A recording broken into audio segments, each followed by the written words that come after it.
Vice President Harris spending her birthday. Happy birthday, Madam Vice President. Making a few stops in Georgia to include Sunday service at some very well-known churches.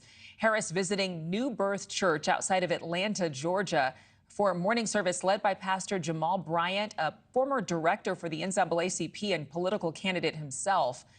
This is part of an outreach affiliated with Harris's Souls to the Polls initiative, working to make connections with Black voters. And she will be finishing out the day with an interview with Reverend Al Sharpton.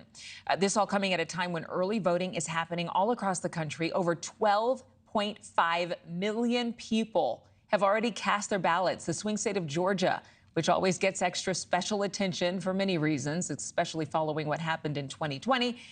That's where we find News Nation's Mills Hayes. She's live in Atlanta. Mills, talk about the strategy with Souls to the Polls. Hey, Adrienne. Well, the whole Souls to the Polls strategy is all about reaching Black voters, specifically in their faith communities or at churches within their religious families. And that's what we saw Harris do today. She actually visited 2 different churches and she spoke to the people that were there, telling them how important it was to vote, how important it was specifically when it comes to this election, telling people they have a choice to make, whether it's living in a country that is divisive or living in a country that chooses joy and freedom. And she continued to talk about how it was so important for them to get all of their other church members to get out and vote. And there were actually some that they were encouraging people to go straight from church to the polls because it is Sunday, but there is still early voting going on. And we know in Georgia, already 1.2 million people have voted so far. And we're sure to get updated numbers on Monday as well. But this really is key right now for Harris because we have seen